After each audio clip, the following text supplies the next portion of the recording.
कांचनपुरनि बीजेपीनि जनजाति मोर्चानि आधार किफिलि तमा जराव हाथाय कदर आमजे तीव्र मथानि आदं रक मालखुं जामख्लाय जनजाति मोर्चानि आधार शाखा चक्र कहने कक्सर जबक आसक सिमिया फौसम मालखुं बसुबाय शुगर कहने कक शाखा आसक सिमिया सिकुरिटि गार्ड कायबा गुलि खायमा बाय खारि थांबायका हाया केतेबो पातिमं कदर पाते खमने कक्सर शाखा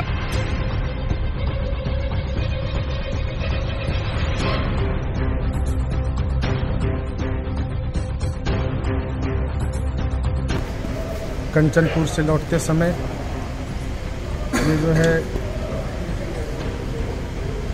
रास्ते में जब मोथा के लोग रैली के बाद लौट रहे थे तो जाम करके घंटों घंटा यात्रियों को परेशान किया। उसी बीच में भी आ रहा था और एमपी का गाड़ी है ऐसा बोलने पर ही सीधे अटैक किया।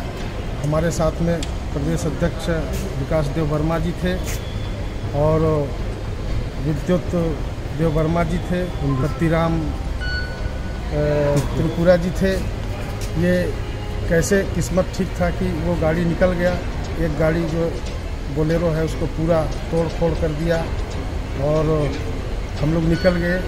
हमारे जो पीएसओ जो है 4-5 फायर किया जिसके कारण जो है वो लोग सामने नहीं आ पाया, नहीं तो ये बड़ी दुर्घटना हो सकती थी।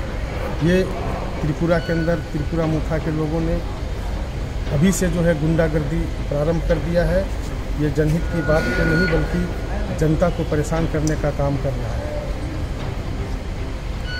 समीर उरांव, राष्ट्रीय अध्यक्ष बीजेपी एसटी मोर्चा और सांसद। आज के আমরা কাঞ্চনপুরতে আসতেছে 4টা গাড়ি। আসার পথে আমাদের ন্যাশনাল প্রেসিডেন্ট সমীর উরাংজি था, আমি আছি আর এমডিসি বিদ্যুৎ দেববর্মা ছিল আর MDC x MDC Pratiram Tripura ছিল। রাস্তার মধ্যে ওরা একদম বুঝে সুঝে জাম করে বড় মোড়াতে এই যে বনকুমারীর একটু পার হয়ে আমাদের সমীর উরাংজির উপর আমার উপর 4টা গাড়ির উপর অ্যাটাক হয়েছে। কোনো ভাগ্যক্রমে আমাদের পিএসও ছিল 5 রাউন্ড গুলি করতে হয়েছে। 5 রাউন্ড গুলি করার পরে ওরা তোড়ফোড় হয়ে আমরা কোনো মতন জানে বেঁচে এখন আগরতলা এসেছি।